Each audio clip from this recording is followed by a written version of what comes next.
பிரேசிலில் ஜூலை 6-7 இல் பிரிக்ஸ் உச்சி மாநாடு. சாபோலோ, பிப்ரவரி 16. பிரேசிலின் ரியோ டி ஜெனீரோ நகரில் ஜூலை 6-7 ஆகிய தேதிகளில் பிரிக்ஸ் கூட்டமைப்பின் வருடாந்திர உச்சிமாநாடு நடைபெறவுள்ளது.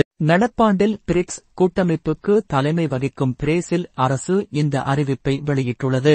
இக்கூட்டமைப்பானது கடந்த 2009 இல் பிரேசில், ரஷ்யா, இந்தியா மற்றும் சீனா ஆகிய நாடுகளுடன் நிறுவப்பட்டது. 2010 இல் தென் ஆப்பிரிக்கா இணைந்தது. கடந்த ஆண்டில் ஈரான், எகிப்து, எத்தியோப்பியா, ஐக்கிய அரபு அமீரகம் ஆகிய நாடுகளும், கடந்த ஜனவரியில் இந்தோனேசியாவும் பிரிக்ஸில் இணைந்தன.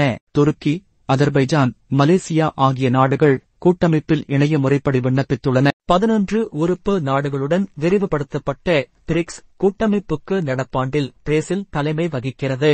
ரியோ டி ஜெனீரோ நகரில் ஜூலை 6-7 இல் பிரிக்ஸ் உச்சி மாநாடு நடைபெறவிருப்பதாக அறிவித்துள்ள பிரேசில் அரசு உறுப்பு நாடுகளுக்கு அழைப்பு விடுத்துள்ளது. பிரேசிலின் தலைமையின் கீழ் உலகளாவிய நிர்வாகம், சீர்திருத்தம், தெற்குலக நாடுகள் இடையிலான ஒத்துழைப்பில் கவனம் செலுத்தப்படும். எதிர்வரும் உச்சி மாநாட்டில் உறுப்பு நாடுகளின் முன்னேற்றம், மக்களின் வாழ்க்கைத் தரம் மேம்பாடு ரீதியில் முக்கிய முடிவுகள் எட்டப்படும் என்று பிரேசில் தெரிவித்துள்ளது. டிரம்ப் எச்சரிக்கைக்கு இடையே அமெரிக்க டாலரை சாராத மாற்று பரிவர்த்தனை அமைப்பு முறையை நிறுவ பிரிக்ஸ் நாடுகள் உறுதியேற்றுள்ளன. அதேநேரம் அமெரிக்க டாலரின் மதிப்பை குறைக்கும் முயற்சிகளில் ஈடுபட்டால் பிரிக்ஸ் நாடுகள் மீது 100% வரி விதிக்கப்படும் என்று அதிபர் டொனால்ட் டிரம்ப் எச்சரித்துள்ளார் என்பது குறிப்பிடத்தக்கது.